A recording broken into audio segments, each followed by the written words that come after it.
Thanks very much, and look, thanks for the opportunity to come and say a few words. It's great to be back in Auckland. I must admit I haven't seen a lot of Auckland, about 100 metres of your asphalt between the airport and the hotel, but it brings back good memories. I spent a lot of time not only in Auckland but all over New Zealand during my time with the ANZ Champs, and enjoyed it immensely. Before I talk specifically about Big Bash, I just wanted to acknowledge a fantastic World Cup tournament that the New Zealand cricket team had. I think, from what I understand, viewing from Australia and also speaking to a few people here, great for the sport of cricket, not only what was achieved on the field, but certainly the way that the Black Caps conducted themselves off the field, and perhaps there's an argument to say the Australian cricket team could learn a few things about that as well, but there'll be some question time later on if anyone wants to ask questions about that. I won't be covering it in my presentation. Before I jump into the slides, I've got a short video clip which in 90 seconds I guess captures what the BBL is all about.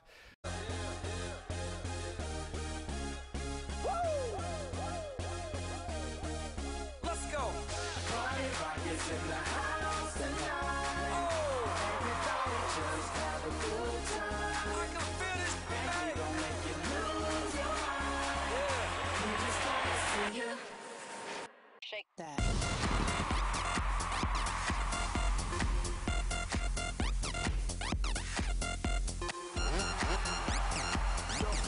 It's gonna be alright, 'cause the players only play. Shake it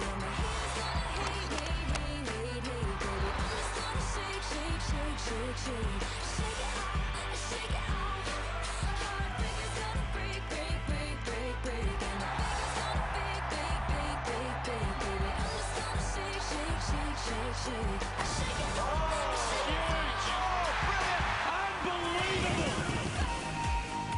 Oh, look out! This is coming on!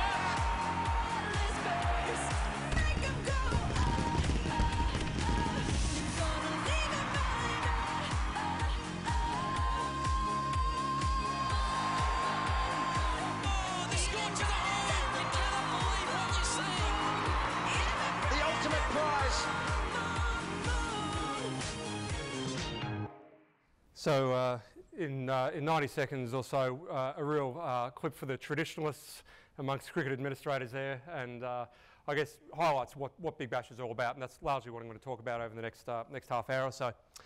The four sort of elements that I'm going to cover: the business case for the BBL.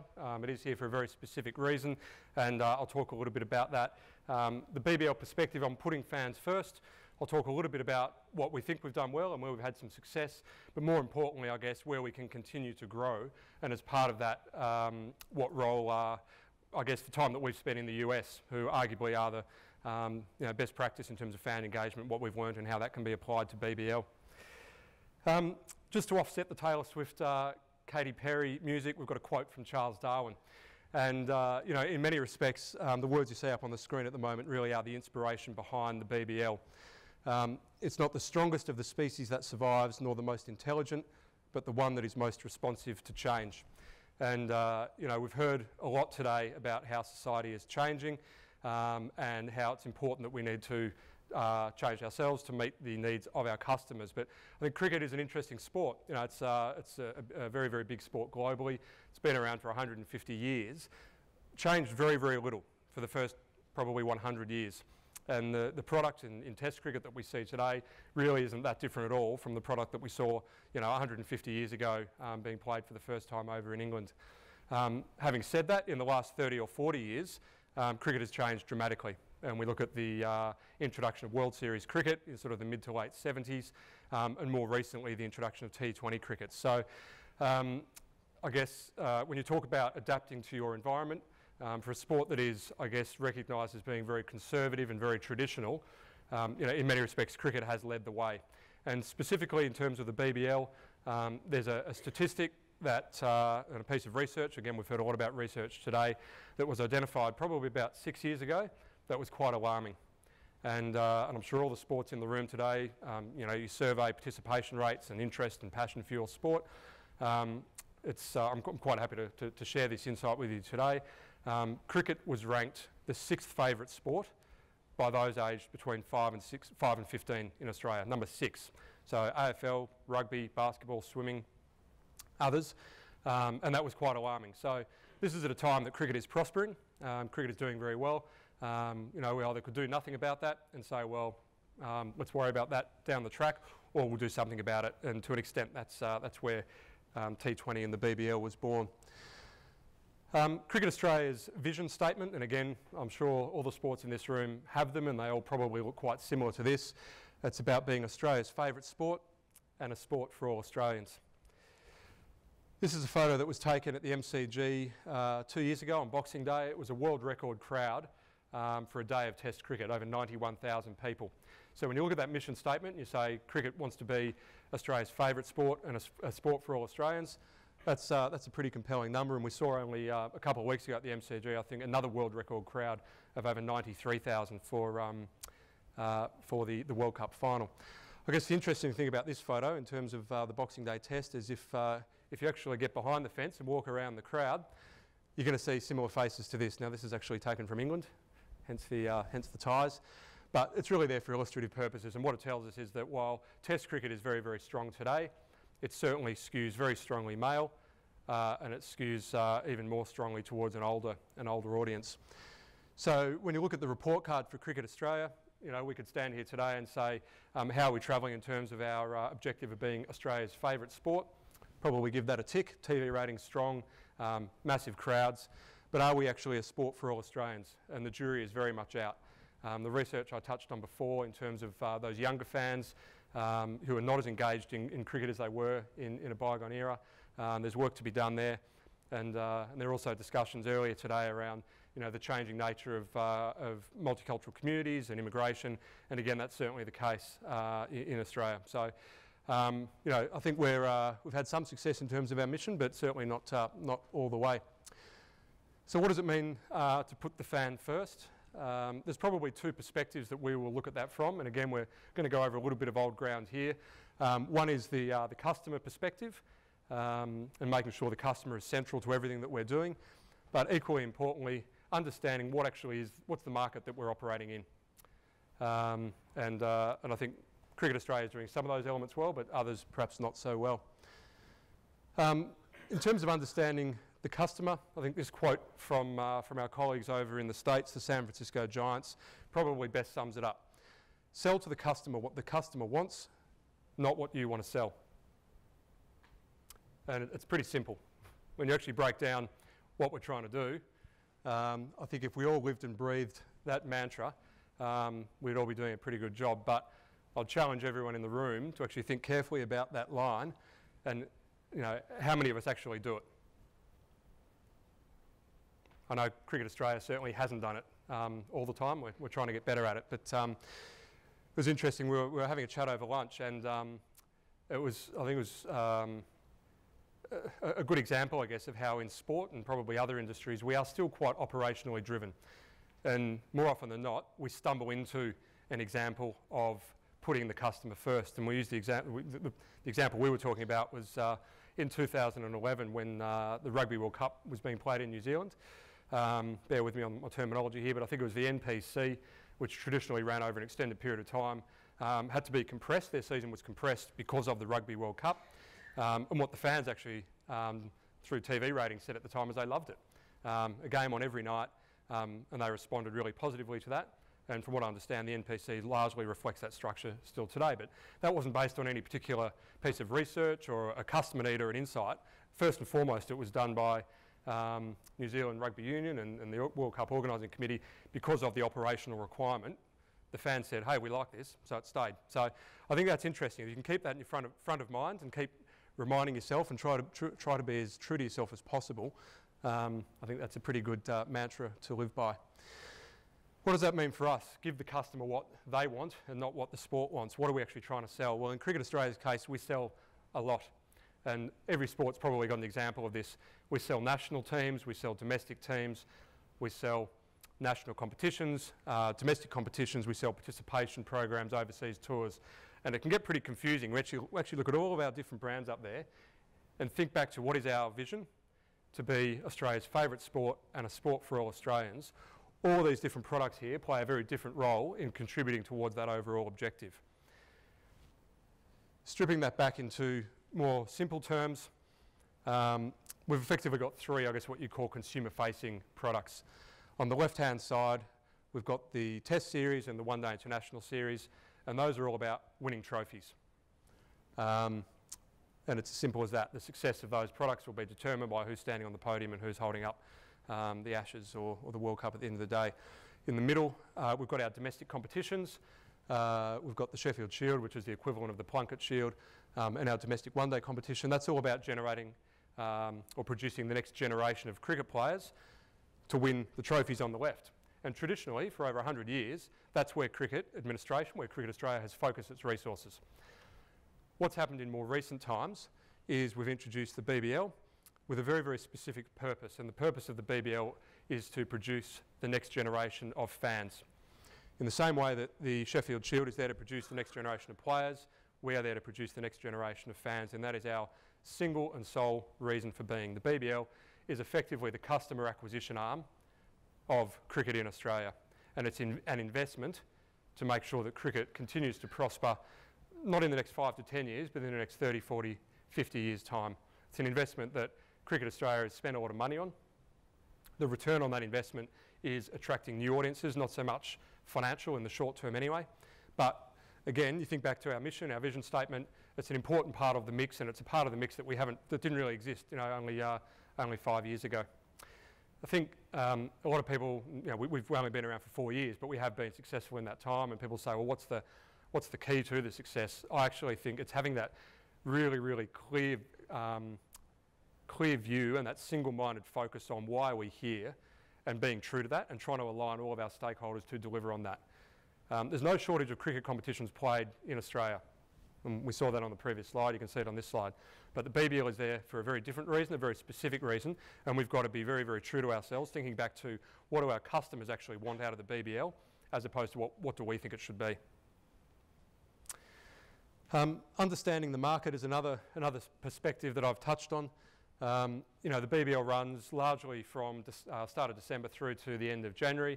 It's the peak summer period, same as it is over here in New Zealand. And you think to yourself, well, who are our competitors during that period of time?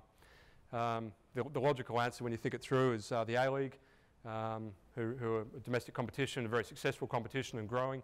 You've got the Australian Open Tennis that's played in Melbourne and all the other satellite tournaments around the country. So yes, we are competing with the other sports, but at the end of the day, we're actually competing with anything that a family wants to do in summer.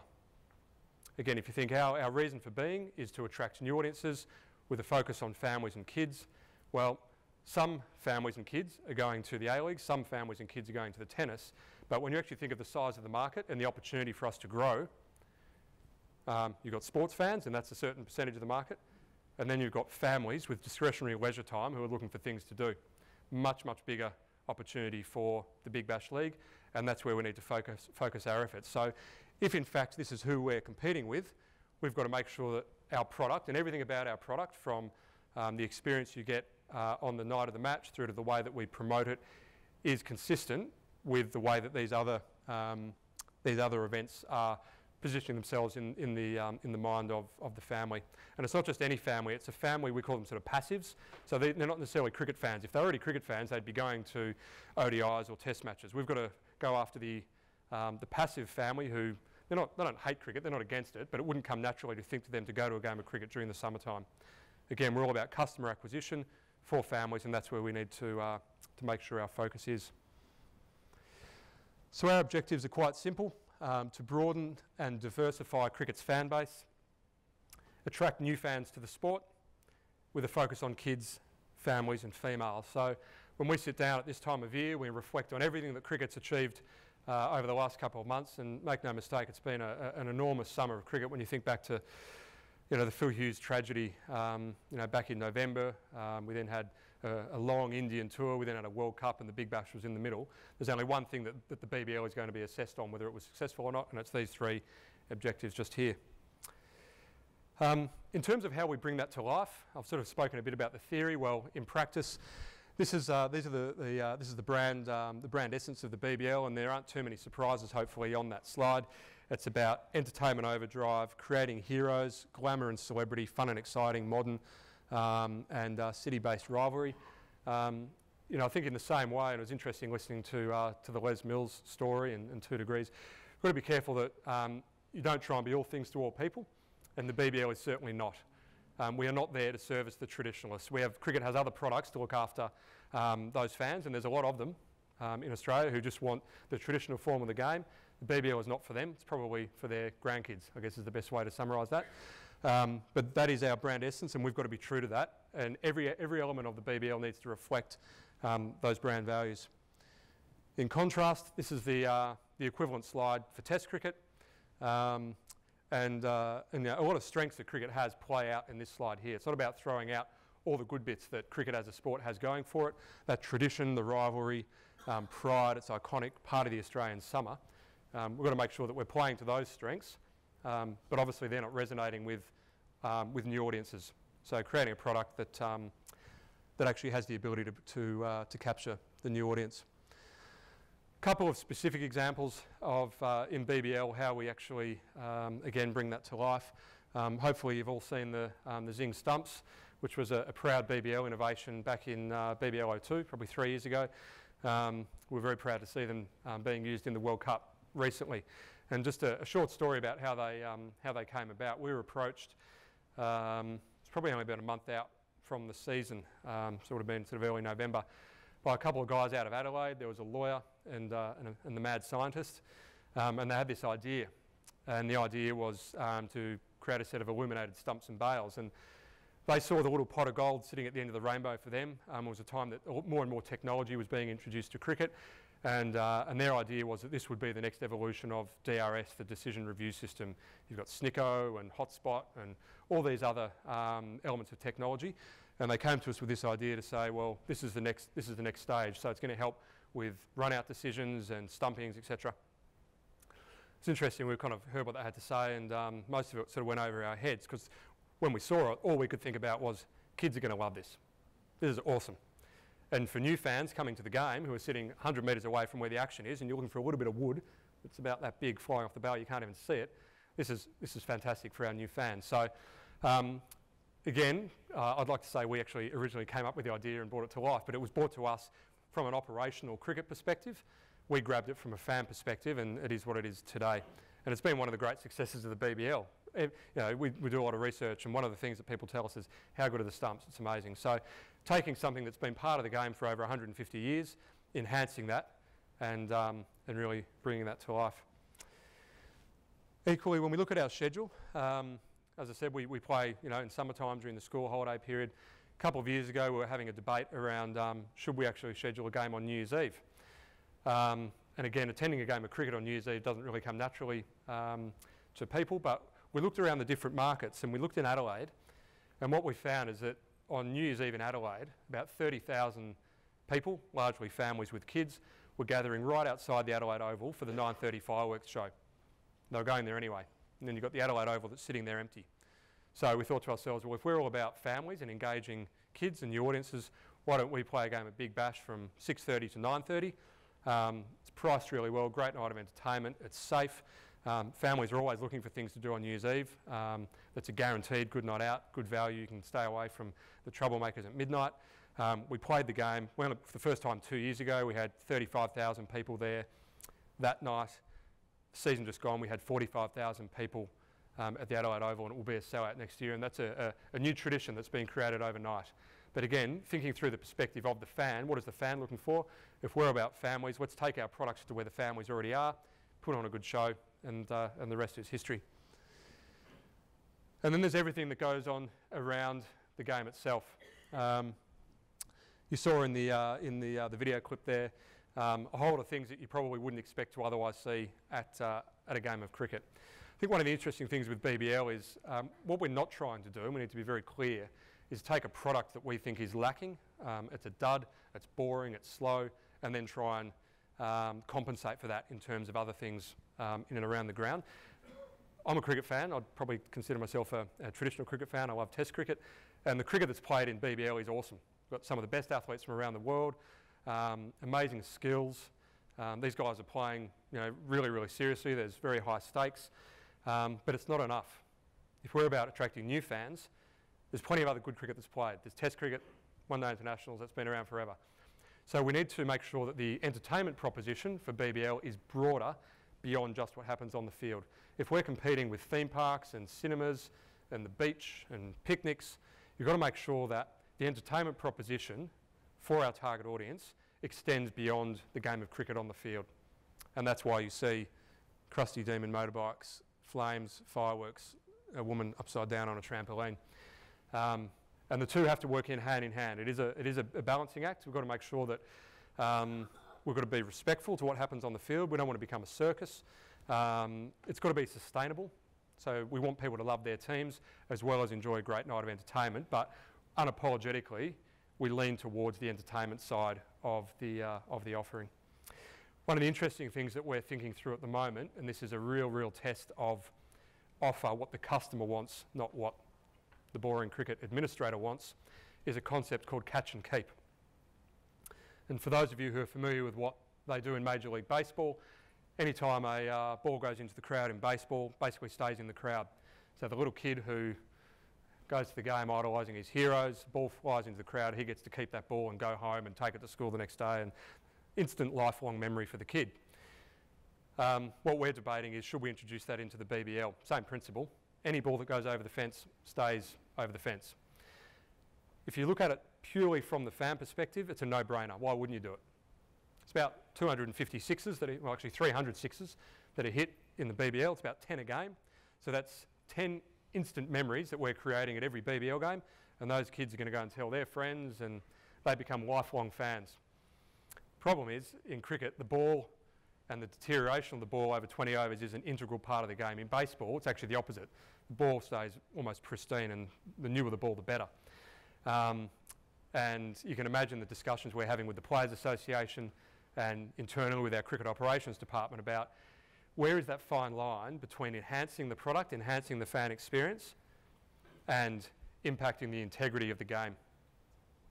And we're thrashing that out at the moment, and it's about 50-50, and I don't know which way it's going to go. Parts of our business are massive advocates for this. Who cares? It's new. We're creating our own history, tradition. Don't be bound by what has happened in the last 150 years. If it's all about the fan, why wouldn't you do it? If we thought about history and tradition, I wouldn't be standing here today. The Big Bash wouldn't exist. Let's create new traditions. On the other hand, as I said before, it is a fine line, and we've got to make sure that we're not messing with the game too much so that it becomes Mickey Mouse. Fans aren't idiots. They need to see Brett Lee running at 150 miles an hour, swinging a ball that has deteriorated. The role of spin is in the game. So maybe we'll just do a show of hands. Who would be supportive of the introduction of catch and keep in the BBL next year? Most, 60%. So watch this space. What does success look like for BBL? It looks like this. You know, on this slide here, I actually think I've just answered my own question. If this is success for us, well, do these kids want catch and keep introduced? Hell yeah. Doesn't mean it's going to happen. But, you know, for us, it's about smiling faces, little boys and girls, in the colours of their team. These teams didn't exist 5 years ago. If you're a cricket fan, you follow the Australian team. If you're a really hardcore cricket fan, you may follow the Victorian Bushrangers. And there are about 1,000 of those in Victoria. Today, you know, in a short period of time, because of the single-minded focus on what we're trying to do, who we're trying to capture, the way that we promote, market the league, you've got this new generation of fans coming through, and this is their first introduction to the game of cricket. There's a great quote a few years ago last year, that made reference to the BBL is today what World Series, to my kids, what what World Series cricket was to me, you know, 30 years ago. These kids don't understand, they don't know about the history of cricket over the last 150 years. All they care is that they can go to a game, have a good night out, have fun, dance to the music, see the fireworks, maybe catch and keep a ball. We get a lot of feedback via social media, as everyone does. This is a tweet from, not the season just gone, the year before, which again sort of sums up in what is it, 174 characters that you're allowed to on Twitter, what success looks like to BBL. This concept of survived my first cricket match, this sense of dread. Not a cricket fan, never been before, it's slow, it's boring, well I survived. Thanks to the Sixers for making it fun. Well, not only did I survive, I actually enjoyed it, had a good time. I look forward to going again. So if we can replicate that thousands of times across Australia with families, boys and girls, then we're doing our job. And finally, this is a quote that we took out of some qualitative research from the season just gone, and it was quite insightful. There was a big debate when BBL was launched only 3 or 4 years ago around using the word cricket. And if you look through all of our marketing materials, we didn't call it cricket. And that's a big call for Cricket Australia, for the national organisation responsible for the governing of this sport to actually take the name of your sport out of our promotion. What we found is that cricket means, well, the research indicated that cricket either means one of two things to people. You say cricket, they say, oh, I love it. What about those memories, summertime, good times by the beach, the sound of Richie Benno and cicadas in the background, and it brings out all that nostalgic memory. Or I hate it, it's slow, it's boring, nothing happens. I've been sitting on the sidelines watching my kids stand out at final leg doing nothing. So again, if BBL was being true to its purpose of attracting new audiences, let's just take cricket out of the equation, call it the Big Bash, and then to hear this young girl say, I don't go to the cricket, I go to the Big Bash. Another version of that is, Dad takes me to the cricket, I take him to the Big Bash. Works for us. If they don't want, these new audiences don't want to call it cricket, but they're coming, that's quite okay. So how can we better meet the needs of our fans? I think we've had a lot of success, but we've got a long way to go. A good starting point is to understand who they are, and this slide is indicative of a challenge that we've got. There are a lot of discussions today around understanding who your fans are and the importance of research. What this photo indicates is how many thousands of years ago at the Colosseum in Rome, 40,000 people would pour into the Colosseum and enjoy a great night out of lions, doing whatever lions did in those days, and off they would go back to their homes. We kind of have the same thing going on in the Big Bash. We have 40,000 people turn up to Etihad Stadium, they have a great night, and then off they go, and we know very little about them. So, not unlike every industry, sport or otherwise, we need to understand more about who our fans are and how we can service their needs better. And I've got some examples of how we're doing that. This is our website. So everything I've spoken about today is families, kids, mum as a key decision maker in the family. So we're getting everyone excited. This is a great night out, fireworks, music. Where do I go to find out more information about tickets? How do I get there? Go to our website. And what you're going to hear here is that Perth are waiting on a new contract for Brad Hogg. Sure, our new audiences will be intrigued about that. What we need to do, and what you will see next year, is a BBL website that looks a little bit more like this. We're in the market of entertainment for families, yet our website doesn't reflect that. If we're in the market of entertainment for families, well, guess what Movie World on the Gold Coast does? Opening hours, show times, getting here, maps, services and facilities, etc., etc. So we're going to do a much better job in meeting the needs of our customer and servicing our new customers in a language, telling them things that they want to know, not the things that we want to tell them. Injuries, contracting news, etc. Who does it best in the States?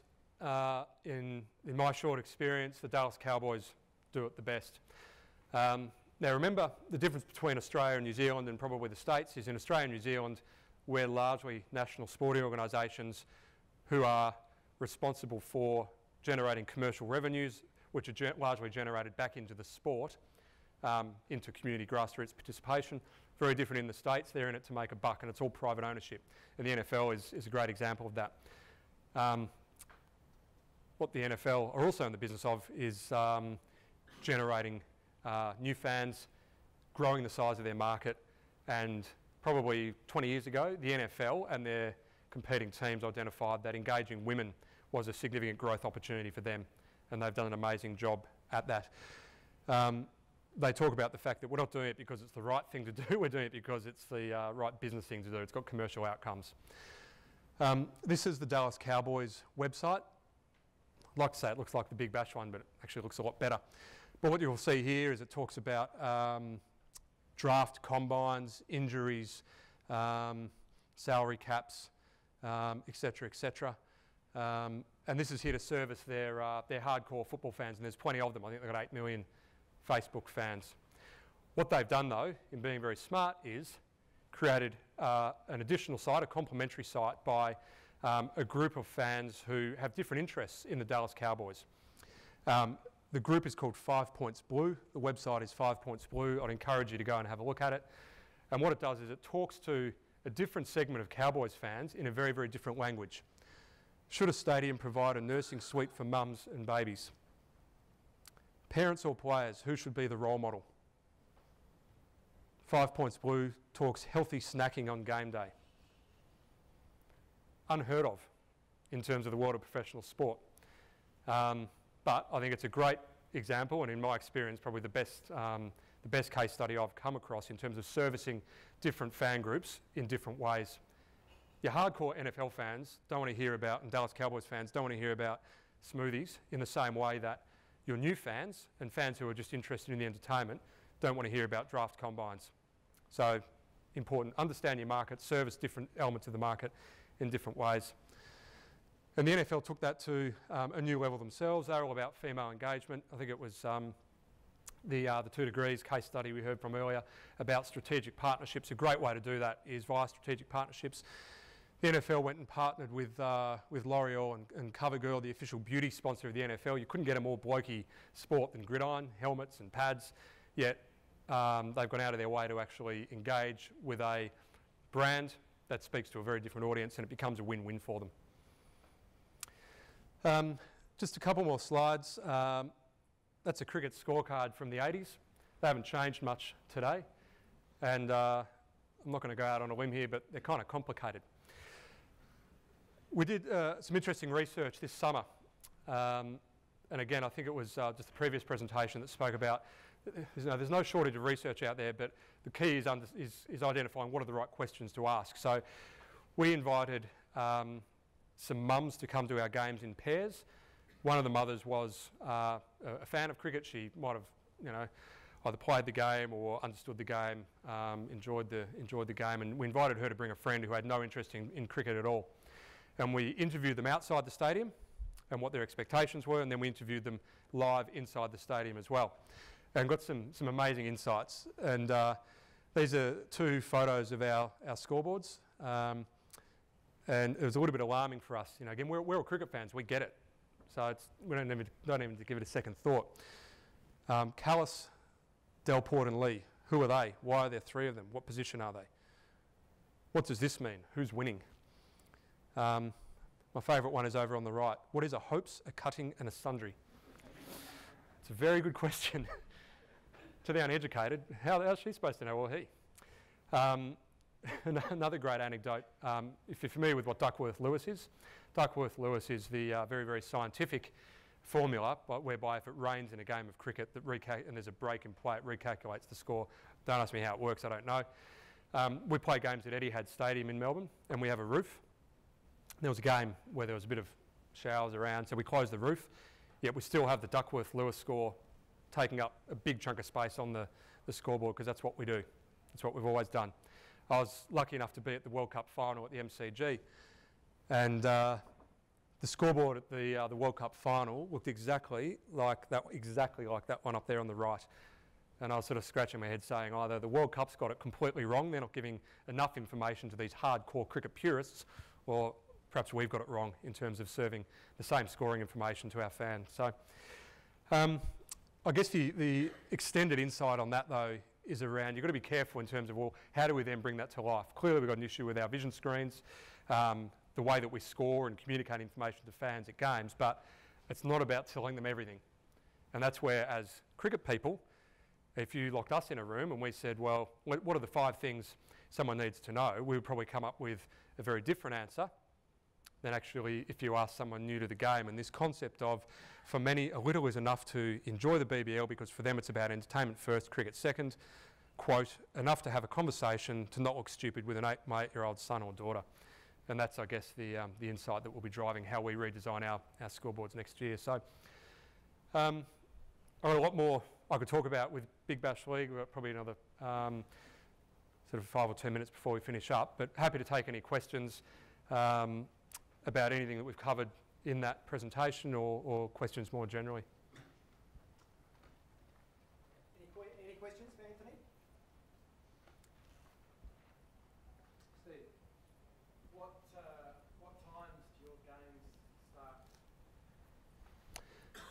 Start and finish. Yeah, it's a good question. Most of our games are played between 7 p.m. and 10 p.m. We benefit by the different time zones in Australia. The further west we go, they finish a bit earlier. But we are in what you call a robust discussion with our broadcaster at the moment. Channel 10 wants our games to be played a little bit later. They rate better the later they're played. Yet for us, it's as much about the finish time as the start time. We reckon, for a 7 o'clock game, you're generally finishing up around sort of 10:15, 10:30, which is what we would consider a reasonable time for families to be getting out of there and getting home. At a 7:30 start, you're not getting out of the ground till 11 p.m, which means you're not home till midnight. So that tension between what's best on broadcast and maximising TV ratings, which we have a strong interest in, and what's best for the fan at the ground. An extension of that is trying to work out what to do with afternoon games. We've got a 35-game season. We played one afternoon game last year, and it was very, very successful for the club. I think it was in Sydney. They had a completely different audience for a 2 p.m. to a 5 p.m. game than they would for a night game, and it rated half what a night game did. An evening game on Channel 10 would rate about 1 million viewers a night. Play the game in the afternoon, it rates about 500,000. So, yeah, competing tensions there, but work in progress. Yeah, because if it's all about the fan at school holidays, then for the in-stadium fan, you have a different set of priorities than the TV fan who wants to watch after work. So. Yep, totally. Oh, thanks. In terms of translating new fans into participants, is that an interest that Cricket Australia has? And if it is, how are they going about that? It's a strong interest, absolutely. And the short answer is we have launched a product called T20 Blast, which is effectively mini Big Bash for 5 to 12-year-old kids. So the earlier age group product is much more skills-based, hitting off tees and learning the basics of how to catch.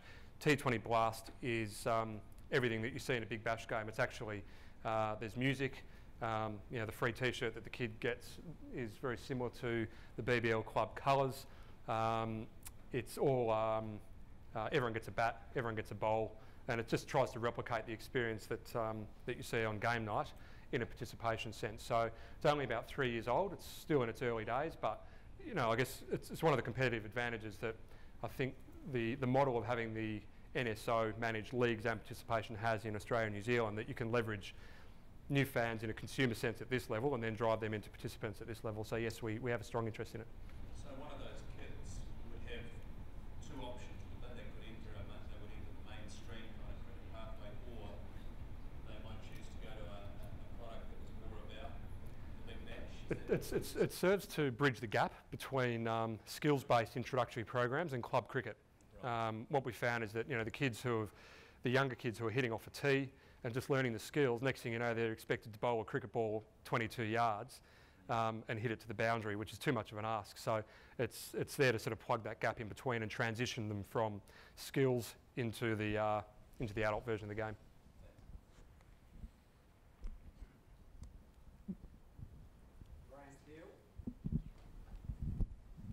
Thanks. Look, I get this notion that you want to kind of ring fence the Big Bash from other elements of the sport as really a commercial exercise or a fan generation exercise. How do you prevent what might be seen as undesirable elements that emerge that fans want in that bleeding into the rest of the game, or does that not particularly concern you? Give me an example of it. Well, for example, the fans may want to see players chest to chest berating each other and so on, and that may be popular, but the rest of the game may think that that's undesirable. So how do you stop that? I think we sort of live and learn, to be honest. A couple of years ago, second year of BBL, and we are still new, but in your second year you don't really know anything. And we had a number of on-field incidents, you'd call them. One of them involved Shane Warne, Marlon Samuels, where Marlon Samuels threw his bat, and fantastic for BBL's share of voice. Everyone was talking about it. We're on the front and back page of the paper. And the players there were a couple of other instances where they were just pushing the boundaries a bit. And I think at that time the view was, well, this is serious stuff, and it's great that the players are passionate about these clubs that you know, have only been around for a couple of years. I think our view has changed in only the 2 years since then to say, I actually think that one of the points of differentiation and one of the advantages of BBL is that there is a bit of an innocence to it, and even though it's very serious what's happening out on the field, it's quite refreshing to fans to look at these athletes when they are smiling, and you can see them when they do something wrong, perhaps just laughing it off rather than having the weight of the world on their shoulders. So I think right now, in the way that we brief the players before the start of every season, we would actively discourage them away from, you know, behaving like this is the World Cup final or the Ashes, and really having that aggro approach, to lean much more towards make it entertaining and show that they're actually having a bit of fun out there, bring out their own personalities. Any more questions? Doesn't that lead on to the obvious question about the Australian cricketers and their true personalities? as some of us observe, whether it's right or wrong, what is the perception of the public in respect of the Australian cricketers and the way they behave on the park? I think the jury's out. I think there are some elements of the public that think it's a great thing to be aggressive and in your face, and I think there are other elements of the public that are probably a bit embarrassed about it. Certainly I think the Cricket Australia view is that you know, it's not all about winning, and that there needs to be a level of respect shown that perhaps we've gone too far on.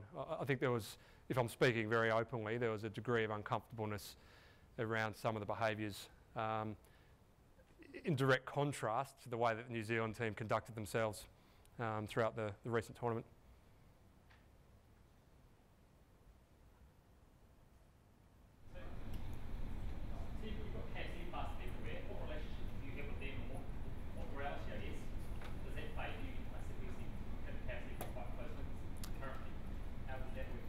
Yeah, look, they've been a long-term partner of T20 cricket. They were the first brand to get on board. I guess our view is that, you know, where do you draw the line, I guess? And we've made a conscious decision, and you could argue rightly or wrongly, that as a league, we don't accept partners, betting partners. So you won't see any betting partners associated with BBL, and we won't do a deal with an alcohol company. I guess in terms of fast food or family restaurants, as you could call them, you know, we feel that we're reasonably comfortable with that arrangement. You know, they talk to a very similar segment to ours, everything in moderation. You know, I think the day that Cricket Australia or Big Bash said, well, we're not going to do a deal with a fast food company, well, what's next? So there is a spectrum there. We've drawn the line at alcohol and betting. We haven't extended that to fast food. Maybe one more question, if there is one. You've spoken a lot about the interest of the fans. I'm just interested in a comment about the interest of the players. So if BBL's been put together around the interest of the fan, how aligned to your player pathway is your Big Bash? Is it not? And what role do the players and the Players Association have in the future of the competition? Good question. I think the slide I had up there earlier around the different roles that different products play, the BBL is not a high-performance pathway. And the less we can think of it as a high-performance pathway, the better. In the first couple of years, we did to a degree, and we ended up in no man's land. Very hard to make correct decisions, and in some respect controversial decisions, if you're trying to service players and fans, and that's the delicate balance that the other forms of the game strike. I think the Players Association are very supportive of Big Bash League, and they've sort of come on the journey with us. At the end of the day, we've got 160 odd cricketers playing BBL. I would say for 90 to 100 of them, playing in BBL is probably going to be a career highlight for them. You know, for them to play at the Adelaide Oval in front of 52,000 people and a TV audience of 1 million, that's as good as it's ever going to get in their career. It also provides an opportunity for them to showcase their skills and potentially get picked up in the IPL or the other domestic comps around the world. So, and they also have absolutely bought into the fact that this is about creating the next generation of fans. And the players have been fantastic. You know, they stay back after games, signing autographs, and you'd see, for those of you who've seen the telecast, the way that they do the interviews during play, and they all speak genuinely very well. Yeah, they've been a really big part to the success, and we couldn't achieve what we want to achieve without their support. They get it, they see the bigger picture, and they understand the role that BBL plays within the broader strategy.